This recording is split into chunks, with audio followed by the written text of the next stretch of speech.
பொன்னியின் சீரியலோட பிரிடிக்ஷன்ஸ் பார்க்கலாம். தங்கமேலு கோவத்தோட முகமெல்லாம் வாடி ரொம்ப வருத்தத்தோட வந்துகிட்டு இருக்காங்க. பார்த்தா பாக்கியம் வேகமா வந்து, ஏய் என்னடி என்ன ஆச்சு, திரும்பி வந்துட்ட? நான் தான் சொன்னேன்ல, கேட்டியா? உனக்கு தாண்டி கொஞ்சம் கூட புத்திசாலித்தனமே பத்தல. நீ மட்டும் கேஸ வாபஸ் வாங்காம இருந்தா எல்லாரையும் தூக்கி உள்ள வச்சிருக்கலாம், கால்ல விழுந்து உன்னை கூட்டிட்டு போயிருப்பாங்க அப்படின்னு பாக்கியம் பேசும்போது தங்கமயில ஓங்கி ஒரு அறை விடுறாங்க பாக்கியத்துக்கு. ஏய் ஏய் என்னடி என்னையவே அடிக்கிற? மா வாய மூடுமா, எல்லா பிரச்சனைக்கும் காரணமே நீதான். கடைசி எனக்கு புத்திசாலித்தனம் பத்தல பத்தலன்னு சொல்லி சொல்லி என்ன முட்டாளா மாத்திக்கிட்டு இருக்க. எல்லா தப்பு செஞ்சது நீ, தண்டனை மட்டும் எனக்கா? ஏய் என்னடி நான் தப்பு பண்ணிட்டேன்? உனக்காகத்தான் அவ்வளவு பாடுபட்டிருக்கேன். உன்னை ஒரு நல்ல இடத்துல கட்டி கொடுக்கணும்னு எவ்வளவு கஷ்டப்பட்டேன். நீ மட்டும் அங்க வந்து உண்மைய சொல்லாம இருந்திருந்தா இந்நேரம் அவங்க வழிக்கு வந்திருப்பாங்கல்ல. மா அம்மான்னு பாக்குறேன், ஒரு அறையோட விட்டுலான்னு நினைச்சிட்டு இருக்கேன், இன்னொரு அறை குடுக்கற அளவுக்கு பண்ணிடாத. இவ்வளவு தூரம் என் வாழ்க்கை கேள்விக்குரிய ஆனதுக்கு காரணமே நீதாமா. அவங்க நல்ல மனுஷங்க, நம்மள மாதிரி பொய் பொறட்டு அதெல்லாம் கிடையாது அவங்க கிட்ட. நல்ல மனுஷங்களுக்குன்னு சில நல்ல குணங்கள் இருக்கு, நம்மள மாதிரி குறுக்கு புத்தி எல்லாம் அவங்களுக்கு கிடையாதுமா. இந்த பிரச்சனை ஆரம்பிச்சதுக்கு முழுக்க முழுக்க காரணமே நீதாமா. எனக்கு ஒழுங்கா நடந்துக்க தெரியல, அவங்கள ஏமாத்த தெரியலன்னு நீ பேசுற பாத்தியா, அதுதாமா பெரிய தப்பு. உன் பேச்ச கேட்காம கல்யாணத்துக்கு முன்னாடியோ இல்ல கல்யாணம் ஆனதுக்கு அப்புறமோ கூட நானா என் சுய புத்திய யோசிச்சு உண்மைய தெளிவா எடுத்து சொல்லிருக்கணும். அந்த வீட்டுல இருக்க அத்தனை பேரும் எனக்காக சப்போர்ட் பண்ணாங்க.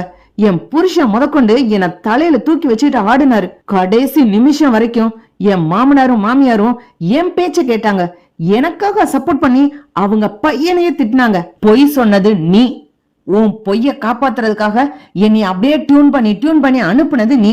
நம்ம சொன்ன பொய்யால நம்ம வாழ்க்கை பாதிக்கப்பட்ட கூடாதுன்னு நினைச்சு ஒவ்வொரு நிமிஷமும் நெருப்புல நின்னா மாதிரி தவிச்சு போய் பொய்யை எப்படாக மறைச்சு காப்பாத்துறதுன்னு நினைச்சுக்கிட்டே தெரிஞ்சேன் நானு. திரும்ப திரும்ப உன் பேச்ச கேட்டேன் பாரு, அதுதான் பெரிய தப்பு. கடைசி வரைக்கும் கூட உன் பேச்ச கேட்டதுனால்தாம்மா இவ்வளவு கஷ்டம் அப்படின்னு தங்கமயில் கத்துறாங்க. ஏய் என்னடி அங்க போயிட்டு வந்த உடனே என்ன சொல்லி கொடுத்தாங்க? அவங்க பேச்ச கேட்டுட்டு என் மேல குறைன்னு சொல்ற? மா அவங்க பேச்ச கேட்டதுனால மட்டும் இல்லம்மா, எனக்கே உள் மனசு சொல்லிக்கிட்டே இருந்துச்சு. நீ பொய் சொல்லி கல்யாணம் பண்ணணும்னு நினைச்சதுல இருந்தே என் உள் மனசு சொல்லுது இது தப்புன்னு. அம்மாவாச்சேன்றதுனால எடுத்து சொல்ல தைரியம் இல்லாம அமைதியா இருந்துட்டேன். நேரா வீட்டுக்கு போனேன். என் மாமியாரு என்னை எந்த குறையும் வைக்காம வாமா தங்கமயிலுன்னு சிரிச்ச முகத்தோட கூப்பிடுறவங்க, என்னடி அம்மா இப்ப ஏன் இவ வீட்டுல இருக்கா, இவளை ஜெயில புடிச்சு போடலான்னு இங்க வீட்டுக்கு வந்துட்டியா? நீ வந்த உடனே உங்க அம்மா கேமராவை தூக்கிட்டு வந்துருவாளே, அப்புறம் நாங்க திட்டுனோம் அடிச்சோன்னு சொல்லி போலீஸ்ல போய் கம்ப்ளைண்ட் கொடுக்கணுமா? ஏன் நான் வீட்டுல நிம்மதியா இருக்கிறது உனக்கு பிடிக்கலையா? என்ன ஜெயிலுக்கு அனுப்பணும்ன்றதுக்காக நீங்க வந்திருக்கியா அப்படின்னு ஆத்திரத்தோட கத்துறாங்க. அதையும் தாண்டி என் மாமனார் வந்து, எதுக்கு தங்கமயிலி இப்ப வந்த, நீ இனிமே வராத, என் குடும்பத்துல இருக்க மனுஷங்க நிம்மதியா இருக்கணும், நீ வந்தாலே யாருக்கு என்ன கஷ்டம் வருமோ, யார புடிச்சு நீங்க ஜெயில போட போறீங்களோன்னு நான் கவலைப்படணும் அப்படின்னு கோவப்பட்டு திட்டுறாரு. அவரும் ரொம்ப நியாயஸ்த மாதிரிதான் கரெக்டா பேசினாரு.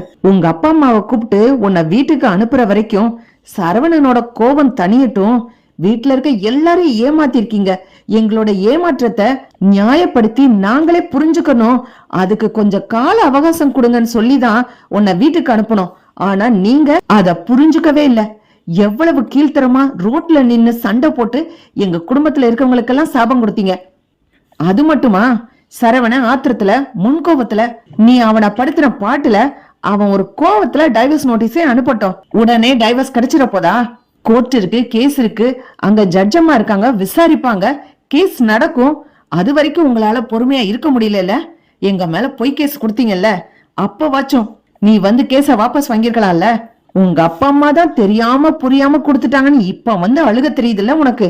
அப்ப நாங்கெல்லாம் ஒரு நாள் முழுக்க ஸ்டேஷன்ல இருந்துட்டு ஜெயிலுக்கு போனோமே, கோமதி ஜெயில இருந்து முடியாம கிடந்தாலே, அதெல்லாம் உனக்கு அக்கறை இல்ல. கோமதிக்கு ஏதாவது ஆயிருந்துச்சுன்னா அதுலயும் உனக்கு அக்கறை இல்ல. ஏன்னா கோமதி எங்க வீட்டு மனுஷி, நீ யாரு, என் வீட்டு மனுஷி இல்ல, அதனால்தான் உனக்கு அக்கறை இல்ல. இப்ப கூட உங்க அம்மா எங்களை சும்மா விட்டுட்டுலாம் போகல, நகைய பூரா எடுத்துக்கிட்டோன்னு கம்ப்ளைண்ட் பண்ணும்போது என் பையன் செந்திலு லஞ்சம் கொடுத்துதான் வேலைக்கு சேர்ந்தான்னு போலீஸ்க்கு ஒரு துப்பு கொடுத்துட்டு போயிருக்காங்க. நாளைக்கு செந்திலோட வேலைக்கு என்ன ஆகுமோ இல்ல செந்திலுக்கு என்ன ஆகுமோன்னு நான் பதக்கு பதக்குன்னு பயந்துகிட்டு இருக்கணும். எங்க வீட்டுல இருக்க ஒருத்தரை கூட நீங்க நிம்மதியா இருக்க விடல.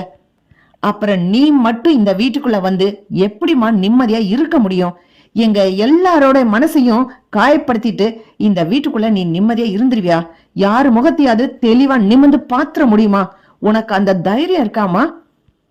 இந்த வீட்டுல இருந்து நீ வெளியில வர்ற அந்த கடைசி நிமிஷம் வரைக்கும் தங்கமயில நாங்க அவ்வளவு கண்ணியமாவும் எங்க வீட்டு பொண்ணாவும் நடத்தியிருக்கோம். ஆனா நீ எப்படி நடத்தின எங்களை எவ்வளவு கேவலமாவும் கீழ்த்தரமாவும் நடத்திட்டீங்க. ஜெயிலு கோர்ட்டுன்னு அலக்கழிச்சிட்டீங்க. கோர்ட்ல வந்து மனசாட்சியே இல்லாம நீ பொய் சொல்லியிருக்க. உன்னை எப்படி நான் என் வீட்டுல மறுபடியும் மருமகளா நான் ஏத்துக்கிறேன்? எங்க எல்லாரையும் கஷ்டப்படுத்தின.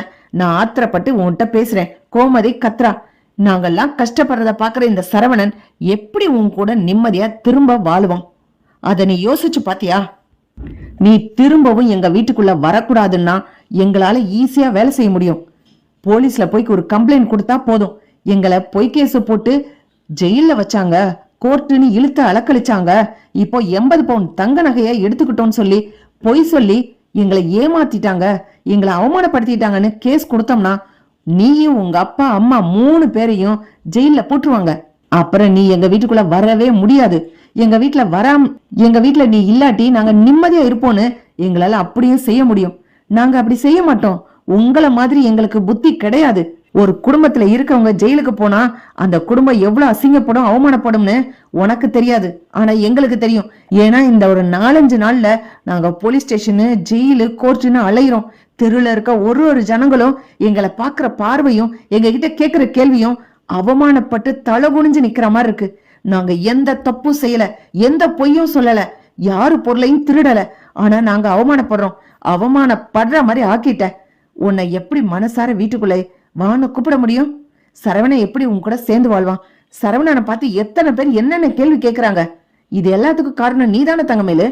எப்படி வீட்டுக்குள்ள வரணும்னு நினைச்சு வீட்டு வாசல் வரைக்கும் வந்திருக்கிற அப்படின்னு பாண்டியன் ரொம்ப பொறுமையா தங்கமேலுக்கு எடுத்து சொல்றாரு. சரவணன் வந்து, ஏப்பா இவள்கிட்ட எல்லாம் இப்படி பேசிக்கிட்டு இருக்கீங்க? ஏய் பேசாம போயிரு, இங்க கிடக்குற ஏதாவது பொருளை தூக்கி மண்டையில போட்டுருவேன் அப்படின்னு சரவணன் கத்துறாரு. தங்கமயிலு அழுதுகிட்டே நிக்கிறாங்க. மாமா, நாங்க செஞ்சது எல்லாமே தப்புதான், என்னை மன்னிச்சிருங்க, என்னைய மட்டும் போக சொல்லாதீங்க, என்னை ஏத்துக்கோங்க. இல்ல தங்கமயிலு, இது இனிமே இந்த ஜென்மத்துல நடக்காது. நீ இந்த வீட்டு மருமகளா வரணும்னு நினைக்கிறது நடக்கவே நடக்காது. போயிடு பேசாம. சரவணனே மனசு மாதிரி ஏத்துக்கிட்டா கூட நானோ கோமதியோ உன்னை ஏத்துக்கிற மாதிரி இல்ல. அந்த தகுதியை நீ இழந்துட்ட தங்கமயிலு. போயிடு பேசாம. எங்க மேல போலீஸ்ல கம்ப்ளைண்ட் பண்ணாட்டி கூட நாங்க வந்து உன்னை கூட்டிட்டு வந்திருப்போம். சரவணன்ட்ட சொல்லி அவன் மனசை தேத்திருப்போம். ஆனா நீ ஸ்டேஷனுக்கு இழுத்து ஜெயிலுக்கு போய் கோர்ட் வரைக்கும் இழுத்து ரொம்ப கஷ்டப்படுத்திட்ட. இனிமே நீ இங்க வர வேண்டாம். நீ வர்றதும் நல்லது இருக்காது. நீ வந்தா என்ன செய்வியோ? நீ வச்சிருக்கிற சாப்பாடை எங்களால நிம்மதியா சாப்பிட முடியாது. நீ இருக்கிற இடத்துல எங்களால நிம்மதியா இருக்க முடியாது. உங்க அம்மா கேக்குற மாதிரி என்னோட கடைய உனக்காக எழுதி கொடுக்கவும் என்னால முடியாது. என் குடும்பத்துக்காக அந்த கடைய நான் நடத்தித்தான் ஆவேன். நான் உசுரோடு இருக்க வரைக்கும் அந்த கடை எனக்கு வேணும். உனக்காக விட்டுக்கெல்லாம் கொடுக்க முடியாது. நீங்க கிளம்புங்க அப்படின்னு பாண்டியன் சொல்லிடுறாரு.